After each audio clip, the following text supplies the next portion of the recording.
Hi there, it's Miracle, and today I want to do a very short 3+2 Asian Readathon recommendations. If you haven't heard about Asian Readathon, they are hosted by 5 fantastic hosts. I will link all the information down below. And I think this is such a brilliant opportunity for us to read more books from Asian authors or authors with Asian heritage. And if you are wondering why I kept calling it 3+2 recommendations, that is because I will recommend 3 books written by Chinese authors or Chinese heritage authors that has been written in English or has already been translated into English. But I will also recommend 2 books that was written in Chinese but has not been translated into English yet. I know the mass majority of my audience are English speakers, so I'll put the 2 books at the end of this video. If you don't got time to watch them, you can just skip that part. But if you are curious about what book that I'm loving in Chinese and what book are written really well and interesting in Chinese, you are more than welcome to wait and see. And in between of those 2 parts, I have one question that I want to ask myself, and maybe you can also hear it and we can have a little discussion. So without further ado, let's dive into the first 3 books. The first book I want to recommend is the memoir Once Upon a Time in the East by Guo Xiaolu. This is a memoir of the author, and you may recognize her name from that she wrote the novel A Concise Chinese-English Dictionary for the Lovers, and that was a very well-known novel in the Western publishing world, I think. And this is Guo Xiaolu's grew-up story when she was in a small village in China. And when she was a teenager, she went to Beijing to pursue her art dream. And after that, she went to UK and became this, I think, pretty well-known author compared to other Chinese authors. I really enjoyed this book, especially the first 2/3 of the book when she was talking about her life in China. She had a very difficult childhood and she lived with her grandmother, and her story was astonishing to me because it is so different than the stories that I grew up with, and the culture she had is very different from the culture that I had because she lives in the southern part of China and I am from the northern part of China. So there are a lot of new information for me when I was reading this book, and they are very interesting because I kept comparing my culture to her culture even though we are both grew up in China, and also we have a big generation gap, so I think this is another reason that why it seems very interesting to me. And also the story about how her grandparents and parents met has a lot of historical background, and I feel I gained more knowledge about that period. And Xiaolu's father was also an artist, so in the middle part of this book, she especially discussed the different art view that she had from her father and the discussions they had, and they are pretty interesting. However, I did not love the last part of the book as much as the first 2 parts because after she moved to UK, I feel like I am getting closer to her life and experiences in the perspectives of living abroad. However, I did not feel a lot of things that she described. So this is the one thing that I didn't enjoy as much in this book, but she's very honest with her story, and that's always a plus. And I have to say, I admire her of reciting the entire dictionary. I did not do that, so I still feel like I'm lacking vocabulary from now and then. Yeah, I really admire her for doing that. And the second book I want to recommend here is actually the second book of a epic fantasy series called The Legends of Condor Heroes, and it's called A Bound and Down by Jin Yong. I'm sure you understand that I'm recommending the whole series, and this is the second book that has been published earlier this year, I think, and I heard it has a different translator. But the style of the translation and the writing are the same, so you do not feel that you are reading 2 books from different translators. And this is a fantasy book set in the real world in ancient China without all the characters having to know the supernatural abilities in Western fantasies. They do all the fantastic things by martial arts. I love this book for different reasons. For example, it has a lot of fantastic characters, and each of them are having unique personalities, but each of them are very complete also. So I think that is the most important thing when character study. And also I enjoyed a lot the rich historical background in this book. It has a lot of information from the historical China, but it is not dry at all if you are not interested in historical reading.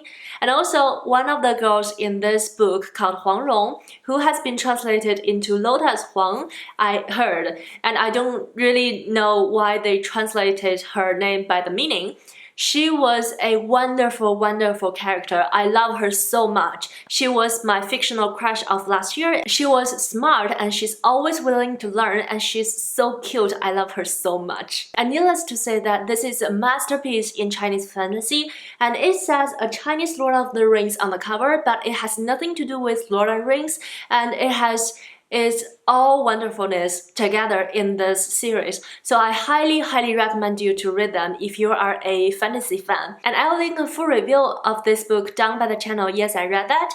I found his review is very interesting because he's reading this book from a Western point of view, and I think it is always good to know the thoughts of the readers who are outside of China. And the next book I want to recommend is actually very popular on BookTube a few years ago, and it is Everything I Never Told You by Celeste Ng. And I read this book before I joined BookTube, and you can see from the tag that how it got me into a lot of different moods. The novel had a stunning opening. It opens with Lydia is dead, but they don't know it yet. And with the incidents of Lydia's death, this book started to explore the things happened before her death and after her death, and why this Chinese-American family got to this point where they don't communicated with each other at all. Besides this miscommunication in their family or not communicate at all in their family, this book also tackled on a lot of historical issues in the United States. For example, the sexism and racial discrimination in the United States in the 60s, I believe, and also the unfair family expectations towards children. A lot of the discussion or the description of the novel was focused on being an interracial family back then and how that adds pressure on everybody in the family. The writing was thoroughly done. You will feel that you are being touched all the time by the unnamed sadness. I know the author's other book, Little Fires Everywhere, was a huge thing that has been published last year, and I just want to remind you of this book if you haven't read it. It is also a wonderful book. So that's all for the 3 books that has been translated into English or written in English. And then I have a little question to myself and a little thing that I want to do more in the future. As you may have already noticed, I am more aware of the books that has been published in China or also Japan or even Korea, but I have little knowledge about the books that has been published in other part of Asia, especially South Asia. So in the future, I want to read more books from Asian countries besides China, Japan, and Korea. So I want to ask you if you have any recommendations from countries other than those 3 countries that I mentioned. Please leave a comment down below and I will more than happy to check them out.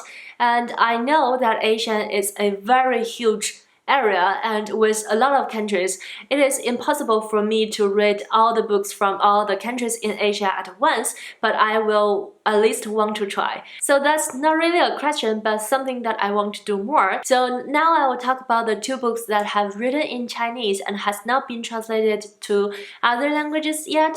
If you are interested to see what they are, stay tuned, and I love them, both of them dearly, and I want to recommend them to so many more people. If you can read in Chinese, don't miss out. The first book in Chinese is called 冬牧场 by Li Juan, translated to Winter Ranch. This is an essay collection talking about the author's life in Xinjiang. She lives in an area called Alatai, and which is far west of China, and she owned a very small miscellaneous shop. And one winter, she decided to go with an ethnic group who migrate with seasons in China and experience their lives. When the author wrote this book, she was already a well-known author with 2 published books. But I love that she was more into life after she got published rather than detached from the life because she now has fame. This essay collection started with after she published 2 books, her mother told everybody in her village that she's a published writer,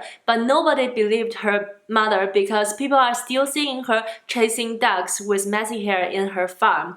I found descriptions like this are very hilarious, and I love them so much. Li Juan has a very curious spirit. She's curious about everything, about life, about different experiences in life, about wild nature. It shows in every details in her writing, and I found them are so beautiful. Her writing was so elegant. You can just immerse yourself while reading this book and imagine you are standing in front of those winter ranges, and I highly recommend it if you can read in Chinese. And the second book I want to recommend is also an essay collection, and it is called 最好金龟换酒 by Fu Zhen, which I cannot really translate the title because this title was from one of Li Bai's poems, and it is so beautiful, and I have so little English vocabulary to translate it, so please bear with it. And this is an essay collection talking about Fu Zhen's traveling experience when she was traveling in Latin America with her husband after she quit her day job as an investment banker in UK. I love that although she had this privilege to quit her day job and become a full-time traveler for 1 year, she still had a very humble and a very grateful attitude towards life and towards different cultures. And I think among all the traveling essay collection that I have read, Fu Zhen's book is the deepest one because it packed with the rich culture from each country she went to and the respect that she got for each different land. And also it is very inspiring because you can feel that she tried to learn and try to gain most of from her own experiences. She also have another essay collection followed this book, and that book was talking about her experiences when she went to Southeast Asia and also South Asia. But I think this book is more interesting because it's talking about Latin America, and the culture of Latin America was very magic to me that I feel. So I think it's very interesting since I don't really know the countries in Latin America a lot, and she can take me with her while she's traveling and teach me all the things about Latin America. So I really love this book. I actually got 2 copies of it. I left one of them when I was traveling somewhere, and I bought another copy for me. So highly recommend. Hi, this is Editing Unicorn, and I found that I forgot to say one of the most important thing that why I loved Fu Zhen's book so much. It is because she has such a wonderful personality, and I love her as a person. So if you can read Chinese, you just go read Fu Zhen's blog, Fu Zhen's books, or Fu Zhen's anything she wrote. She's such a wonderful person. And yeah, back to the video. And that's it. You got all the 3+2 book recommendations for Asian Readathon. I know it's less than 2 weeks away, so probably you already got some books on your TBR. But hopefully this video inspired you more and make you to want to pick some books from this recommendation list. Thanks a lot for watching. I hope you enjoyed this video, and happy reading. I'll see you in my next bookish video. Bye!